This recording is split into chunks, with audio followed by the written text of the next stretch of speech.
How can someone say, "I love you," and betray at the same time? Why don't they feel guilt? Why do they sleep soundly after lying, hiding, and destroying trust? Is it a lack of love, or is there something deeper occurring in their mind? The psychology reveals that infidelity doesn't begin in desire, but in the brain, in an invisible mechanism that justifies, silences guilt, and normalizes betrayal before it occurs. And when you understand it, nothing will ever look the same again. Most people believe that infidelity is an impulsive decision, a momentary mistake triggered by desire or temptation. But the original content makes something unsettling clear. Betrayal doesn't begin in bed. It begins much earlier in the way of thinking. Before a message, a look, or an encounter exists, a silent change occurs in the mind. The person begins to reinterpret their own relationship. What was once commitment is now perceived as routine. What was once stability transforms, little by little, into a supposed emotional prison. And here appears the first key psychological mechanism: internal justification. The cheater doesn't see themselves as a bad person. On the contrary, they construct an internal narrative where he or she is the victim. They repeat to themselves that they don't receive enough attention, that they're no longer understood, that their needs aren't heard. These ideas aren't always false, but they are exaggerated and isolated, disconnected from any personal responsibility. The rival channel's content underlines that this process is dangerous because it occurs gradually. There is no alarm that warns.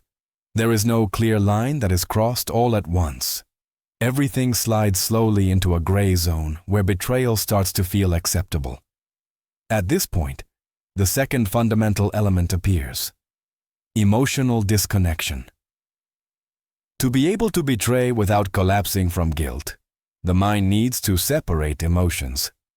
The cheater learns to compartmentalize their life. One part continues fulfilling the role of a normal partner, while another part leaves a parallel reality where moral rules seem not to apply. The most disturbing thing is that, according to the psychological analysis of the original content, this disconnection isn't always conscious. Many people really believe that they can love and betray at the same time, without contradiction. Not because they are monsters, but because their mind has learned to silence guilt before it speaks. This is where infidelity stops being just an act and becomes a mental process.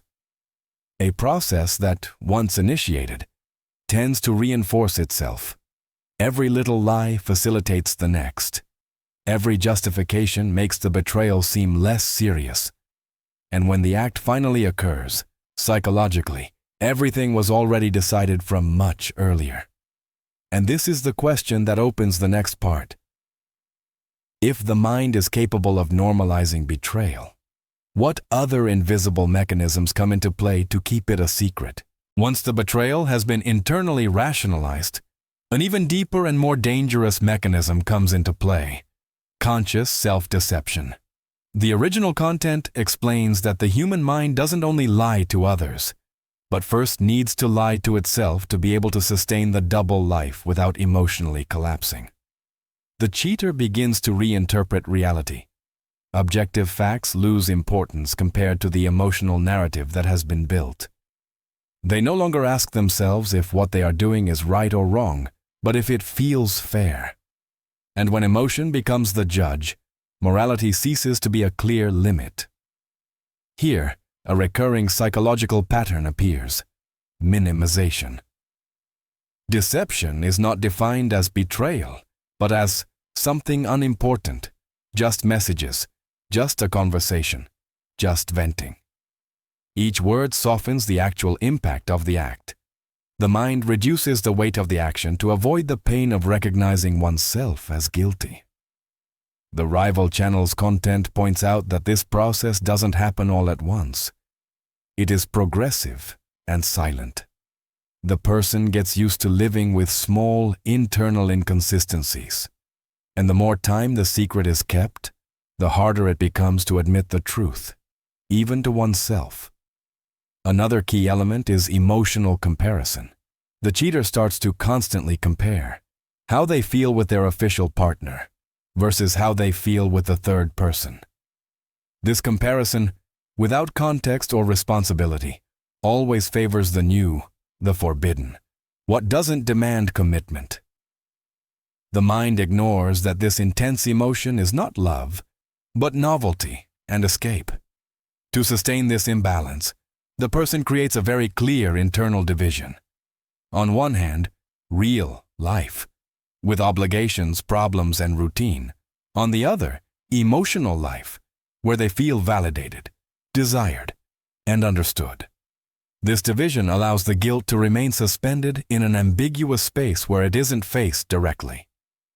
The most unsettling thing, according to the original psychological analysis, is that self-deception not only protects the cheater, but makes them convincing. By believing their own story, they can lie naturally, without evident signs of conflict. Not because they don't feel guilt, but because they have learned to silence it. And then, an inevitable question arises. If the mind can justify, minimize, and divide reality, what occurs when the fear of being discovered begins to appear? After self-deception, an inevitable stage arrives that the original content describes very clearly. Fear. Not an immediate and explosive fear, but a slow, persistent one that installs itself in the mind and begins to direct every thought and every action. The fear of being discovered doesn't appear all at once. It infiltrates little by little, like a shadow that never disappears. At first, the cheater feels safe. They believe they control the situation, that they know how to hide the details, that no one notices the changes. But over time, that sensation of control transforms into constant vigilance. Every message received generates tension. Every silence is interpreted as suspicion. Every innocent question from the partner is perceived as a threat. The rival channel's analysis explains that here, a key psychological state arises: hyper-attention. The person begins to observe everything with excessive care. They control their tone of voice, review their own words before speaking, calculate schedules, excuses, and alibis. Living stops being spontaneous and becomes a permanent performance. This fear not only affects the official relationship, but also the clandestine one. The third person stops being just an emotional refuge and begins to become an additional source of stress. The cheater fears that they will demand more, that they want visibility, that they will make a mistake. What once seemed like freedom now feels like a cage with two doors closing at the same time. On an emotional level, the body begins to react. Clear signals appear: insomnia, irritability, sudden mood swings, difficulty concentrating. The original content underlines that the mind is not designed to sustain deep contradictions for a long time without paying a psychological price. Paradoxically, this fear also reinforces the deception. Instead of leading to the truth, it pushes one to lie better.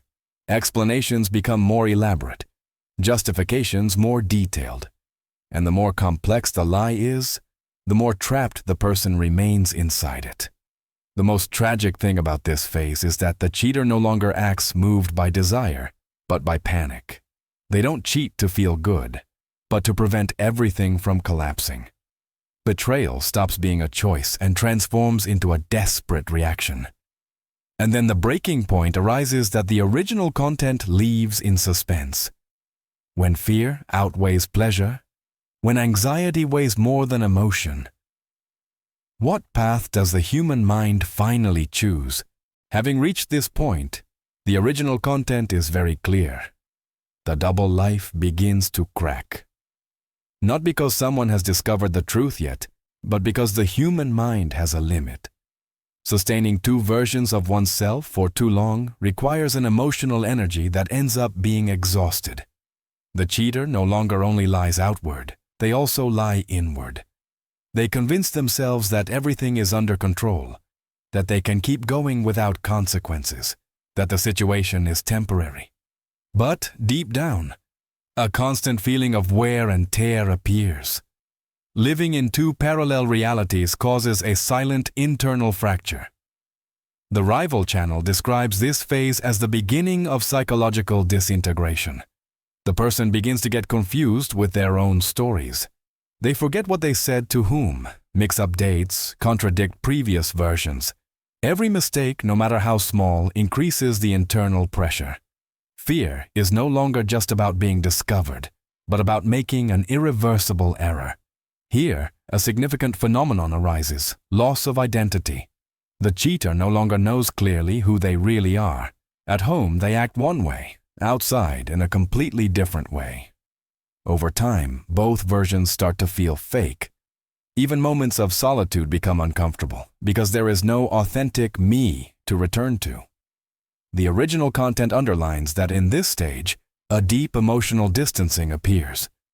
The official partner perceives coldness, absence, disconnection. The cheater is physically present, but mentally exhausted. Every daily conversation feels heavy. Every gesture of affection awakens guilt, and every conflict is experienced with a disproportionate intensity. At the same time, the parallel relationship also deteriorates. The accumulated tension eliminates spontaneity. Fear contaminates desire. What was once a refuge now feels like another responsibility to fulfill. The person begins to avoid encounters, to respond to fewer messages, to look for excuses not to face either of the two realities. This is the moment when self-deception is no longer enough. The mind begins to send clear signals of collapse. Apathy, extreme fatigue, persistent anxiety, even physical symptoms without apparent cause. The body, as the original content explains, ends up saying what the mouth refuses to admit. And so, without an external scandal yet, the internal structure comes down. The double life is no longer sustained by desire or pleasure, but by inertia and fear. The inevitable question begins to form in silence. Keep running, or finally face the truth. According to the original content of the rival channel, this is the decisive phase. It doesn't happen all at once or with a large visible event. It happens inside. Fear starts to be stronger than desire, and that changes everything. Until now, the double life was sustained by emotion, by the sensation of escape, by the adrenaline of the forbidden. But at this point, that energy disappears. What remains is a constant pressure. Every unexpected call, every message after hours, every seemingly innocent question becomes a threat. The cheater no longer enjoys it. They anticipate problems. They live in a state of permanent alert. The mind no longer rests, not even during sleep. The original content explains that a silent, deep anxiety appears here, which cannot be easily justified to others, but which consumes from within. A very clear internal contradiction then begins. On one hand, the impulse to flee exists, to cut everything and recover a normal life. On the other, the fear of consequences, the damage caused, the image destroyed, the loss of control. The person remains trapped between two options that both seem painful. In this phase, behavior changes obviously. The cheater becomes irritable, defensive, impatient. Any question is interpreted as suspicion. Any comment is experienced as an attack. Not because the partner knows the truth, but because guilt amplifies everything. The rival channel's content underlines a key point. Fear is no longer just being discovered, but having to make a decision. Choosing implies giving up, and giving up implies accepting responsibilities. For someone who has lived avoiding conflict, this is paralyzing. At the same time, the parallel relationship stops being an emotional refuge. It begins to be perceived as a risk. What once seemed like understanding now feels like pressure. Arguments, awkward silences, indirect reproaches appear. Tension replaces excitement. Here a constant repetitive internal question arises. which the original content describes with precision. How did I get here? The person begins to mentally review every step, every seemingly small decision that led to this point. But it is no longer possible to go back without consequences. The present demands an answer. This is the prelude to the outcome. Not because the truth has come to light yet, but because the lie has ceased to be sustainable. Fear finally has won. And when fear dominates completely, only two possible paths remain. Neither is comfortable, neither is harmless. According to the original content of the rival channel, this point doesn't always arrive with an explicit confession. In many cases, the revelation occurs internally first. Before someone else knows the truth, the person who has lived the double life is already broken internally. The emotional wear and tear reaches its peak. Constant fear, accumulated guilt, and prolonged tension begin to manifest physically. Insomnia, extreme fatigue, difficulty concentrating. Nothing seems to fit. Daily life continues but without meaning. Everything feels artificial. Here, a key sensation appears that the original content underlines with force: the loss of identity. The cheater no longer knows who they really are. The person they pretend to be in front of their partner doesn't coincide with the one who acts in secret. And the one who lives in secret doesn't represent what they imagined at the start either. Both versions result in being unsatisfactory. It is at this moment when the idea of confessing arises, not necessarily out of moral honesty, but out of exhaustion. The lie weighs too much. Maintaining it requires an emotional energy that no longer exists. Confessing is perceived even as a form of relief. But alongside that idea, panic appears. Confessing implies facing the damage caused, accepting the judgment of the other, and losing control of the narrative. The rival content explains that many people stay trapped at this point for weeks or months, oscillating between telling the truth and remaining silent. In parallel, the parallel relationship enters a crisis. The other person begins to demand clarity, decisions, promises. Stolen moments are no longer enough. A future is requested, and that accelerates the collapse. What began as evasion now demands commitment, something the cheater was never prepared to offer. In some cases, the truth comes to light indirectly. A minimal error, a message sent incorrectly, a change in behavior that awakens suspicion. It's not a major oversight, but the natural consequence of an exhausted emotional system. When this occurs, the reaction is not immediate relief, but shock. The world built on silences collapses in seconds. The original content describes this instant as a point of no return. It can no longer be denied. It can no longer be faked. Even when there is no external discovery, the interior rupture is irreversible. The person understands that nothing will ever be as it was before. The double life has ended, even though no one else knows it yet. Here, an uncomfortable certainty is born. Every decision that is made from now on will have a real cost. Not deciding is also a decision, and perhaps the most destructive one. This is the final threshold before the definitive outcome. The truth can no longer remain hidden. In the rival channel's original content, the outcome is not presented as a single dramatic moment, but as a chain of inevitable consequences. Nothing is resolved all at once. Everything is paid for over time. When the truth finally comes to light, or when the internal decision can no longer be delayed, the initial reaction is usually silence. There are no great speeches or clear explanations. There are empty looks, incomplete phrases, and a sense of unreality.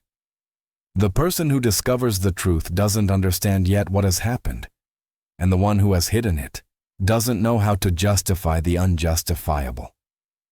The content underlines that something key happens here. The narrative breaks.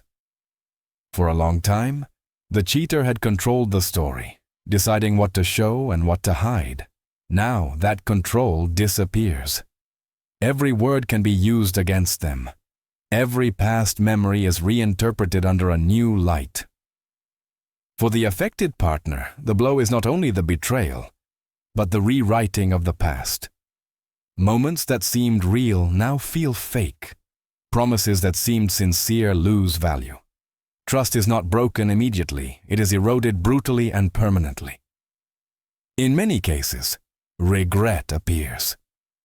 But the original content makes it clear that regret does not always mean reparation. Feeling guilty does not erase the damage caused.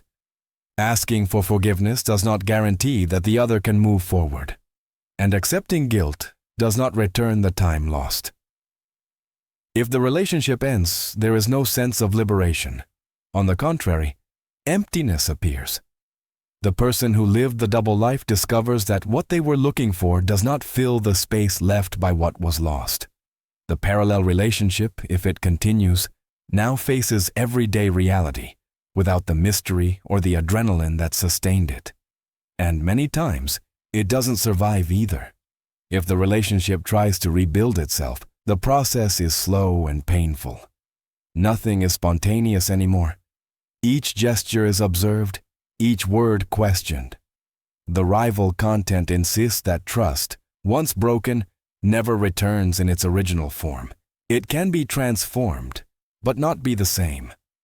With the passing of time, a deeper understanding arrives. The unfaithful person understands that they did not only betray their partner, but themselves. They lost coherence, identity, and emotional stability. The price was not the discovery, but everything that was destroyed before reaching that point. The final message of the content is clear and forceful. No double life ends well. Not because there is always external punishment, but because internal conflict ends up consuming everything. The lie is not sustainable. Evasion has an expiration date, and when everything ends, what remains is not the story that was lived in secret, but the mark it left on those who trusted. A mark that, in many cases, never disappears.